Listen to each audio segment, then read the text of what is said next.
Yes guys, welcome back to another video. Welcome to the George Benson football channel for a brand new series. It's going to be an addition to the 6 Things We Learn series that is out straight after every single game. Sometimes it's a bit delayed, but this video is always going to be the video straight after 6 Things That We Learn. It is player ratings, but with a GBFC twist, you know. Player ratings would be all too easy for me to do. It's been done on YouTube many times before, but I've decided to not only do the player ratings, we're going to give 0.5 ratings. We're not going to do any like 0.4s, 0.6s. It's going to be 0 to 10 with 0.5s included in the middle. It's going to be in the classic 6 Things We Learn traffic light system. The way it's going to work is green means that the player is guaranteed to start the next match based off of his performance. And then obviously we can see how that all correlates when I give my match previews. Yellow is they didn't have the greatest game, but we don't know if it's going to affect whether they start the next game or not. Maybe we think the player's going to be rested.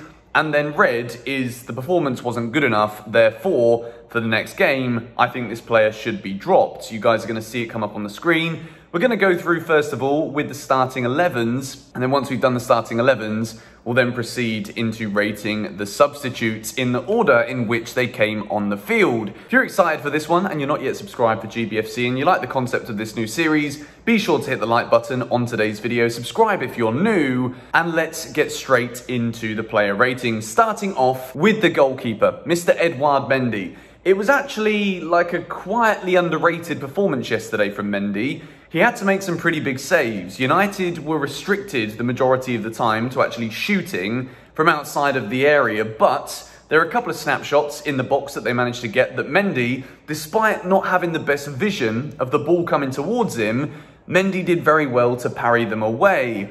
I would say that pretty much all of the shots that he faced, he didn't actually hold many, if any of them. So maybe Mendy needs to improve on that one. But I thought it was a good performance from Mendy. He keeps yet another clean sheet. And I think a lot of that was down to the defence in front of him, protecting him so well. So therefore, the first ever player rating in a GBFC player ratings video in this brand new series is a solid 7 out of 10 for Edouard Mendy. No outrageously game-changing saves, but saves nonetheless. He did his job, and everything it came towards him, he kept it out of the goal, which is all we asked for. We move into the right centre-back position. It's the captain, Cesar Azpilicueta. I think we've seen Azpi do a lot better in this overlapping centre-back role going forward and offering stuff for Chelsea in an attacking sense than we did yesterday. I thought it was a decent defensive display from Azpi, but I think he's actually offered the side a lot more with passing variety and movement in recent games compared to what he did yesterday. A lot of that was obviously down to the Manchester United press. They were very good. They were a lot higher up the field. And I think Azpilicueta did his job well. I think the whole defence yesterday did very good. But with this series, I think we have to establish like who were the best players in certain positions. And in order for that to happen, we need to give higher ratings and lower ratings based off of the effectiveness and influence that they had on the team. So for that reason, it was a decent captain's performance from Azpi, 6.5 out of 10. We now move into Andreas Christensen. And I thought he was Chelsea's best player, actually, yesterday. The more I reflect on the game last night, obviously, I gave both Rudiger and Christensen a green box. But I think Christensen, once again, did absolutely everything that we could have asked for him. You know, he was shepherding the ball away to let it roll out for goal kicks as Marcus Rashford and Daniel James were chomping at his ankles. He was making blocks, he was making tackles, he was looking to make incisive passes forwards, as opposed to the classic Chelsea centre-back thing where we go one centre-back to another centre-back, now to another centre-back. I think Christensen was very progressive in the way that he tried to defend and play yesterday. So for that reason, it was a pretty faultless display. I gave him man of the match, and I'm going to give him a 9 out of 10. You know, I know it's a very high number, but you can only do as well as what is put in front of you and what you're up against. So for that reason, I thought Christensen did very well.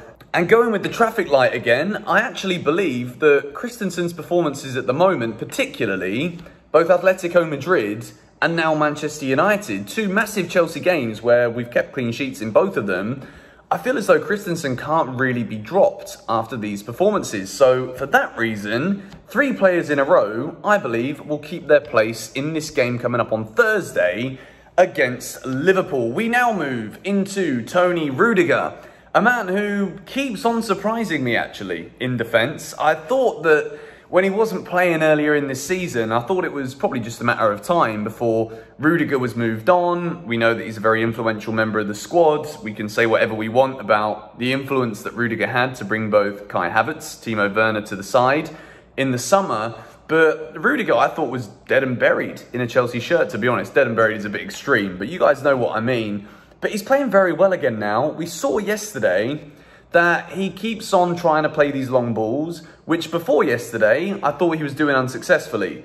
Yesterday, he connected with a lot more of these long balls. They're actually finding the man.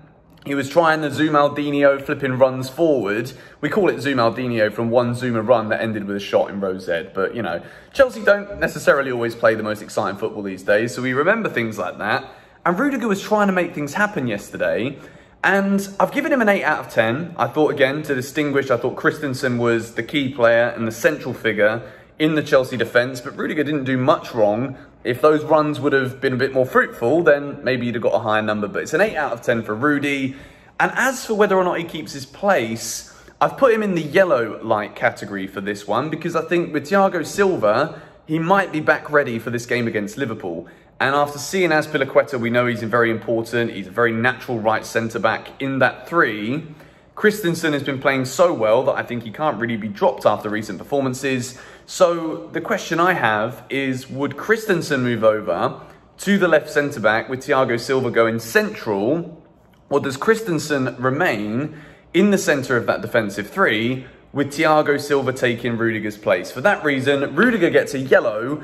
And I'd love to know what you guys think in the comments below. When Thiago Silva is fit and ready, which he might be for this game against Liverpool, which one of those three defenders would you guys actually take out of the team for Silva to come in and replace him with? The next player we're going to look at is Callum Hudson-Odoi. This was an interesting one because I personally believe that Hudson-Odoi did not have a bad game yesterday. I thought he was pretty good. And the fact that he got hoiked off the field at half-time was actually very surprising for me. I thought it was an interesting substitution. Reese James comes on. We're going to talk about him once we've gone through the starting 11. But I honestly don't think that Callum Hudson-Odoi did that much wrong. And I've given him a 6 out of 10. It was nothing special, you know. He had that ball that was on a plate for Olivier Giroud. All it needed was a little flick and Chelsea probably score. Or De Gea makes like some kind of limb-bending save, which he often does at Stamford Bridge. But as for Callum Hudson-Odoi, I don't know if he's going to start this next game against Liverpool. I don't think it's an absolute guarantee that his performance was so bad that he shouldn't start, so it doesn't make it into the red light category or the red light district, but it does make it into the yellow category. Callum Hudson-Odoi's place for the game against Liverpool, I certainly think could be up for grabs. We move into Ben Chilwell, who came in to replace Marcos Alonso for this game. As I predicted in my preview, I thought this was going to happen. I think that Chilwell's defensive abilities outweigh that of Marcos Alonso, and I think Chelsea and Tuchel were very conscious that with Manchester United's counter-attack and the pace that they have on the wings, Chilwell was a more feasible option for that role. I think Chilwell did very well. I've seen a lot of people actually say they thought it was one of his better performances in a Chelsea shirt this season. I wouldn't say it was the most influential, but I think defensively, he did exactly what he was put in there to do, which is why Chelsea kept a clean sheet. If we finish off with this whole like back line, back five, I'm going to give Chilwell a 7 out of 10. I thought, again, going forward, he didn't really offer that much. He created the assist for Hakim Ziyech, where that shot was well saved from De Gea, but Ziyech should have done better. Chilwell was a decent attacking outlet, even though we weren't really a decent attacking outlet as a whole for the entirety of the match. Defensively sound, 7 out of 10. And I actually think that this kind of performance will give Chilwell the right to start the game against Liverpool. And I've actually given him a green, as I think he should start over Marcos Alonso on Thursday night. Let me know your thoughts on that in the comments. We move into the centre midfield too, starting off with N'Golo Kante.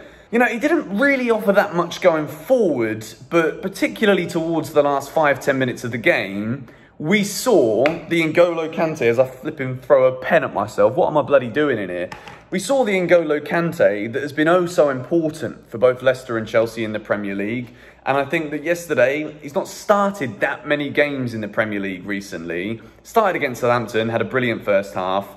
And I think he was solid in this game again. I've given him a 7 out of 10. The question at the moment, though, is, you know, a lot of people said last night, we missed Jorginho. We missed how he enables other players to actually move forward because he holds his shape and he doesn't really go forward that often. So for that reason, with this game looking up against Liverpool, where Chelsea need to do something a little different going forward, we need to create more chances.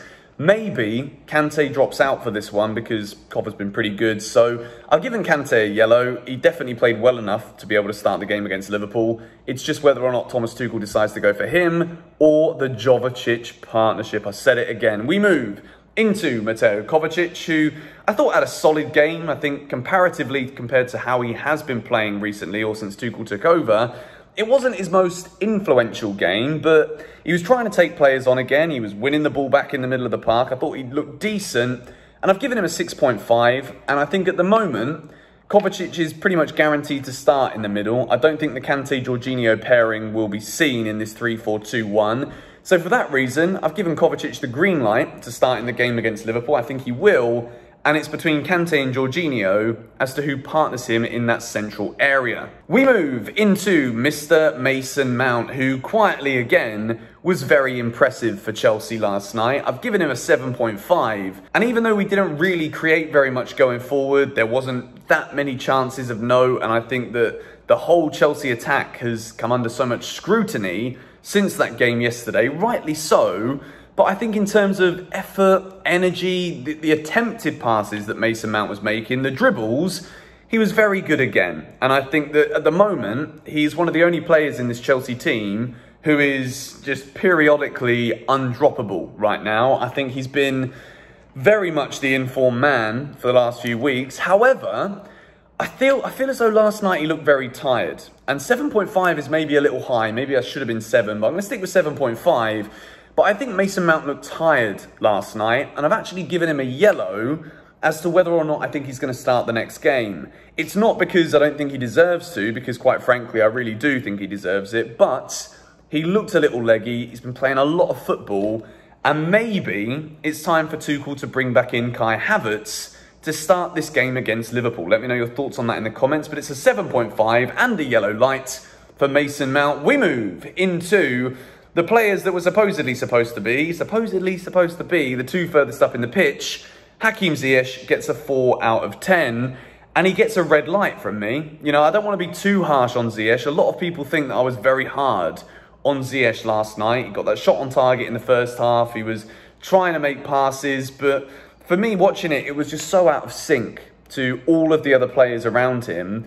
Yes, we see that kind of like sulky attitude where he doesn't really want to run around very much. I kind of agree with that too. People thought I was being, again, a little bit harsh because they were saying he was running around. But from what I saw, I didn't see anywhere near enough from Hakim Ziyech for me to be, you know, confident that he gave absolutely everything he possibly could out on the field last night. Or, without trying to question his attitude and mentality, what he did provide just wasn't enough. It wasn't good enough. So for that reason, I think he comes out at the starting 11 for the game against Liverpool, and he gets a 4 out of 10. Moving into Olivier Giroud. It was a week of polar opposites, really, for Olivier Giroud. He gets a blue box in the Tuesday night game against Atletico Madrid for scoring that utterly sensational winner. And then he gets a 4 out of 10 for this one against Liverpool. I think it's a yellow in terms of the traffic light, because I think with Tammy Abraham being totally excluded from the squad, that could be a little highlighter to a little falling out potentially between Tuchel and Tammy,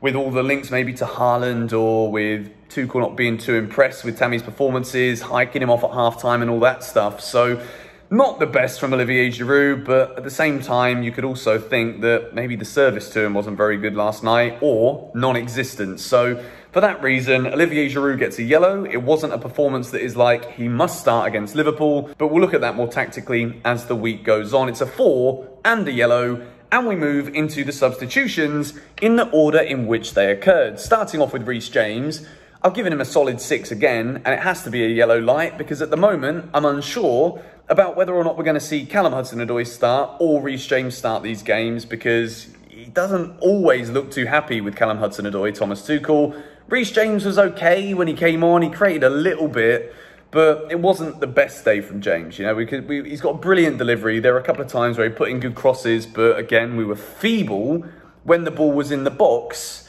So I've given him a yellow. I've given him a 6 out of 10. It was an average performance. We move into Christian Pulisic. Now, this is a tough one again because Pulisic came on. He didn't have all of the time in the world, but I think he did have enough time to impose himself on the game. And yet again, I don't think he imposed himself anywhere near enough. We often see with Christian Pulisic, he's got that burst of pace. He's got the ability to drift around and pass players, to get people off their seats, proverbially, these days, because we're in bloody the house watching it on TV. But I didn't see anywhere near enough of that in the minutes that Pulisic had yesterday. I thought his influence was almost non-existent, and for that reason, I've actually given him a yellow, because I think with the Chelsea attack looking so blunt yesterday, it's very difficult to really say that any of them will deserve to start the next game. So I've given Pulisic a yellow. I think we could start experimenting with him starting games again in maybe a false 9 position, or playing in that role behind the number 10 if Mason Mount does indeed need a rest. Pulisic gets a 5 out of 10, but I would consider starting him against Liverpool. I think it's something that Tuchel will definitely consider. And then we finish with Teemo Werner, who, you know, unfairly so, did not get anywhere near enough minutes. I think he should have started the game yesterday. I also think he came on a little too late to be able to impose himself into the game, but he got a couple shots away, forced the hair into a save. 5.5 for Teemo Werner. He didn't do that much again when he came on, but at the same time, he didn't have all the time in the world. However, I will say that Teemo Werner, in my opinion, is a green light to go ahead and start that game against Liverpool. I think I said it in my live stream from about minute 5 or 6.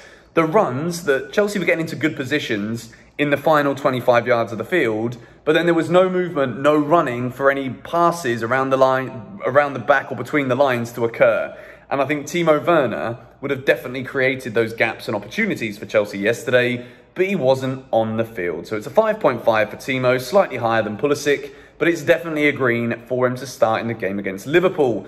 Let me know your thoughts on the first player rating / tier list / not really a tier list, but it's like, it's classic 6 things we learned plus player ratings combined.